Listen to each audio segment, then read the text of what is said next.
ये है श्याम। श्याम एक मिडिल क्लास फैमिली से है और श्याम के पापा एक कंपनी में जॉब करते हैं। और ये है राम, एक गरीब परिवार से है। राम के पापा एक सिक्योरिटी गार्ड की जॉब करते हैं और राम की मम्मी नहीं है, सिर्फ उसके पापा ही है। राम और श्याम दोनों में ही बहुत पक्की दोस्ती है। राम चलो लंच ब्रेक हो गई है, लंच करने चले। सब चले गए हैं, सिर्फ हम ही बचे हैं। नहीं श्याम तुम जाओ, मुझे भूख नहीं है। क्या हुआ तुम्हें? तबीयत तो ठीक है ना?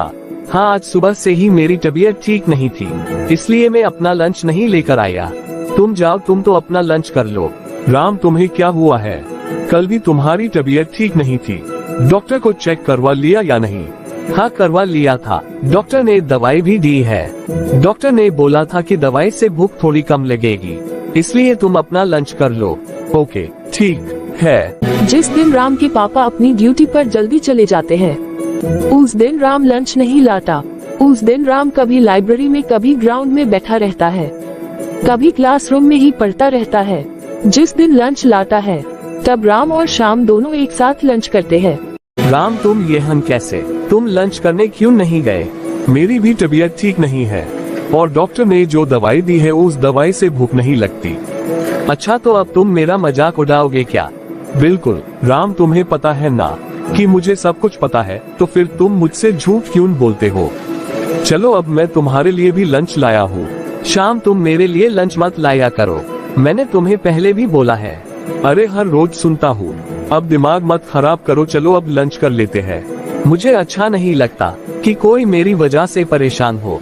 अगर हिम्मत है तो ये बात तुम मेरी माँ से बोलकर दिखाओ, अगर नहीं तो चुपचाप लंच करने चलो। माँ मुझे तुम्हारा लंच देती है और मैं ले आता हूँ। आंटी को मेरी इतनी फिक्र नहीं करनी चाहिए। मैंने भी माँ को कल यही बोला था, तो पहले मुझे एक चांटा पड़ा और फिर माँ बोली कि शाम से पहले राम आता है और राम तुम्हारा दोस्त नहीं बड़ा भाई है। ओ भाई अब तेरा नाटक बंद हो गया हो तो लंच कर ली, बहुत भूख लगी है।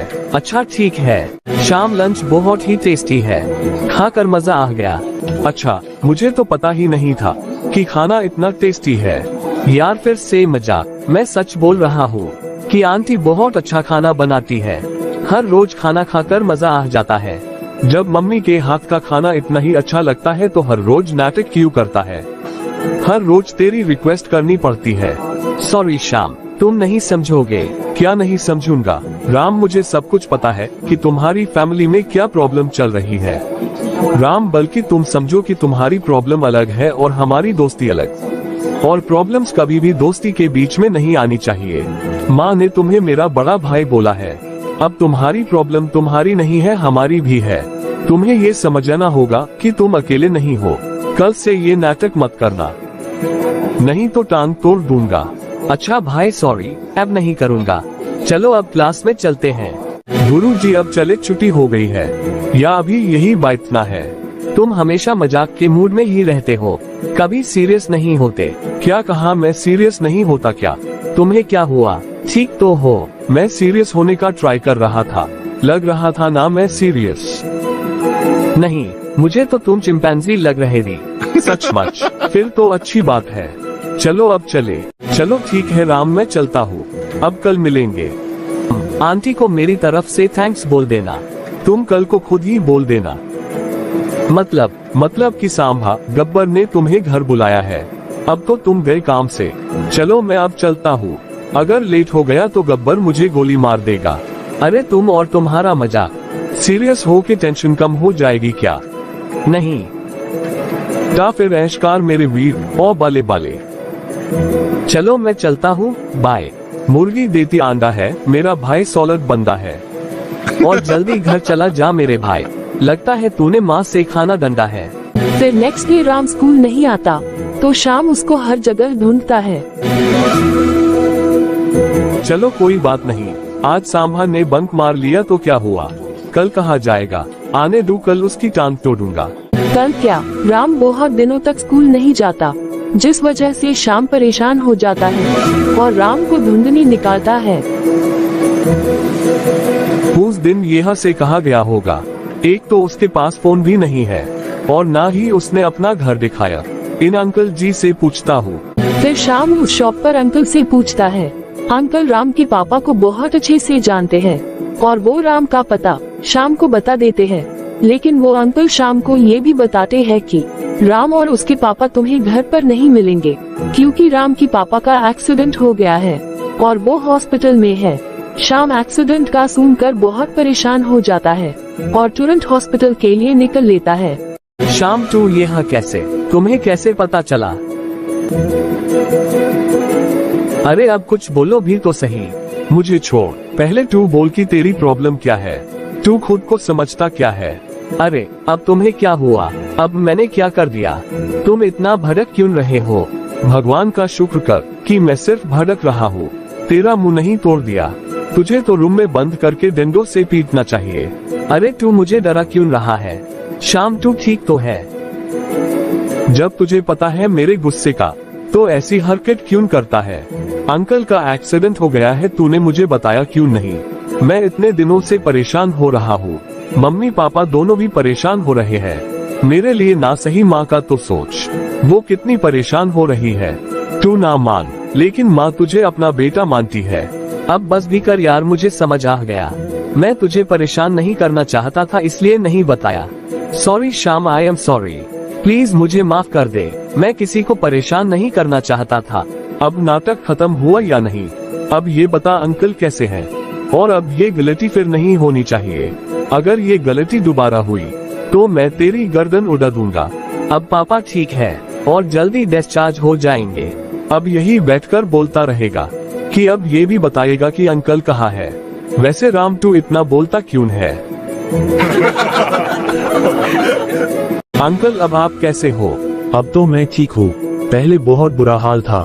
राम ने मेरा बहुत ध्यान रखा, राम की ही वजह से मैं जल्दी ठीक हो गया हूँ। राम मेरी इतनी फिक्र करता है बेटा, लेकिन मैं उसके लिए कुछ भी नहीं कर पाता। नहीं अंकल, आप उसको इतने अच्छे स्कूल में पढ़ाते हो, उसका इतना ध्यान रखते हो, और क्या चाहिए होता है?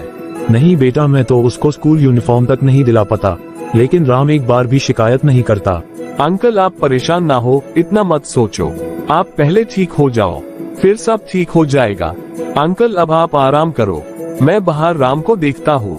हेलो सर, आप बता सकते हैं कि मेरे पापा कब डिस्चार्ज हो सकते हैं? आज ही हो जाएंगे, बस तुम बिल क्लियर कर दो। कितना बिल है सर? 1,20,000। सर फिर से बोलोगे? 1,20,000। 1,20,000, ये तो बहुत ज्यादा है सर, कुछ कम नहीं हो सकते? मेरे पापा एक सिक्योरिटी गार्ड है, इतना बिल पे करना बहुत मुश्किल है। नहीं, ये मिनिमम ही है। अगर आपके पास इंश्योरेंस होती तो आपको इतनी चिंता नहीं करनी पड़ती। ठीक है, मैं अरेंज करता हूँ। शाम ये सब कुछ सुन रहा था और फिर वो अपने पापा को फोन करता है। अब मैं ये बिल कैसे क्लियर करूँ?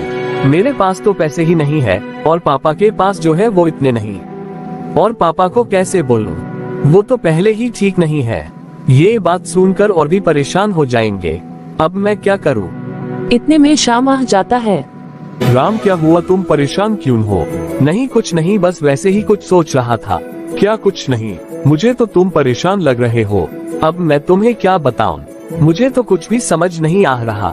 बोलो तो सही सांभा, कितनी आदमी थे? एक भी नहीं, बस मेरी परेशानियां। पेशेंट अशोक कुमार जी के साथ आप है? जी हाँ, मैं ही हूँ। आपको रिसेप्शन पर बुलाया है। जी मैं अभी आता हूँ। शाम तुम बैठो, मैं आता हूँ।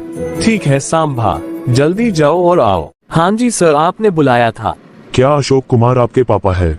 जी हाँ, क्या हुआ सर? सब कुछ ठीक तो है ना? आपके पापा डिस्चार्ज हो गए हैं, आप उन्हें लेकर जा सकते हैं। आपकी सारी पेमेंट हो गई है। लेकिन सर मैंने तो अभी तक कोई पेमेंट नहीं की। आपने नहीं की, लेकिन किसी का फोन आया था। उन्होंने पेशेंट का नाम बताकर सारी डिटेल्स ले ली और पेमेंट ऑनलाइन ट्रांसफर कर दी। किसने की सर? मुझे नहीं पता। मैं तो किसी को नहीं जानता और ना ही मैंने किसी को बताया।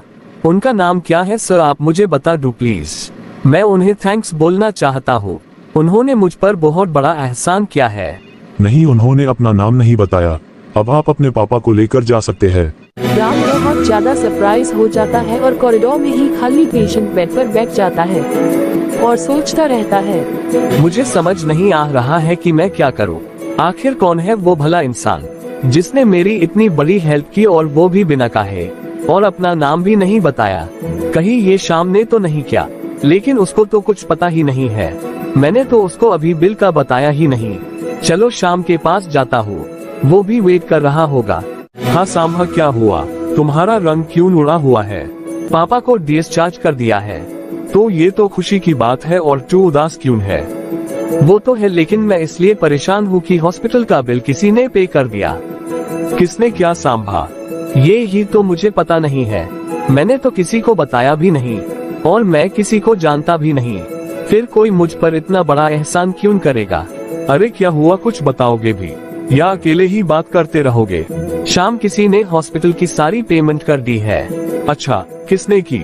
ये ही तो नहीं पता किसने की, और उसको पता कैसे चला कि मेरे पास पैसे नहीं है। अरे अंकल ने किसी को फोन करके बोला होगा। तू इतना परेशान क्यों हो रहा है? शाम, परेशानी की ही तो बात है। पापा का फोन तो एक्सीडेंट में ही टूट गया था, जिस कारण पापा की किसी से बात भी नहीं हो रही है। और अभी थोड़ी देर पहले ही तो मुझे हॉस्पिटल के बिल का पता चला था, और मैंने किसी को बताया भी नहीं। मैंने तो तुझे भी नहीं बताया था। बात तो सरप्राइज होने वाली ही है। चल, अब पेमेंट हो गई है, अंकल को लेकर घर चलते हैं। और अब परेशान क्यों होना, भगवान अच्छे लोगों के साथ अच्छा ही करते हैं। ये समझ कि भगवान ने किसी को तेरी हेल्प करने भेजा था। अब जल्दी चल, नहीं तो हॉस्पिटल वाले फिर से कोई बिल खड़ा कर देंगे। हाँ चल, चलते हैं। एक अच्छा दोस्त लाखों रिश्तेदारों से अच्छा है।